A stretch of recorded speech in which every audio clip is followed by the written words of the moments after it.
Ang sorry. Nagkamali kasi ako ng kinampihan. Masyado akong nabulag sa pera at kapangyarihan ng mga Victor noon. Siyempre, bilang nanay, gusto ko sanang mabigyan ng maayos na kinabukasan ng mga anak ko. Lahat naman tayo yun ng pangarap, Dolo. Mali lang siguro yung tinahak mong paraan. Oo nga eh. Kumapit ako sa patalim. Pero ako din yun ang sugatan. Nawalan ako ng anak. Siya ako ngayon. Hindi makauwi. Hindi ko alam kung nasa na siya ngayon. Hindi ko nga makontak. Alam mo, tama si Dagul eh.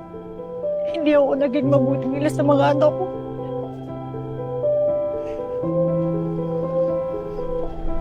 Sakit.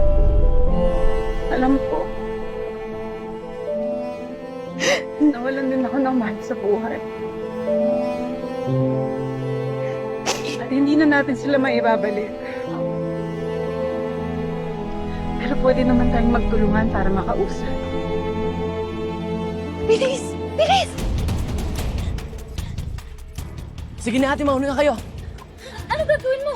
Basta, hanapin niyo na sa rilat. Ako na bahala dito. Mauna na kayo na. Ayoko nga! Lady, wala tayong magagawa sa mga kalaban. Kailangan natin humingi ng tulong. Tara na! Jello! Mauna na kayo. Sige, sige. Mag-iingat ka! Sige na ate, ako na bahala dito.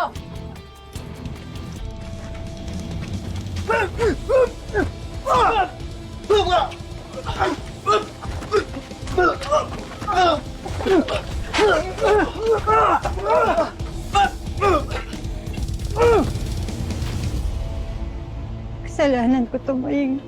Sorry talaga. Sorry. Hindi naman natatapos yung pagkakaibigan natin, Dolor. Pwede mo pa rin naman kaming sandalan. Para na rin tayong magkakapatid dito sa Riles eh.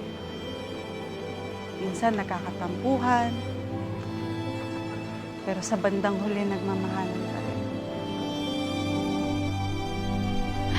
Sorry.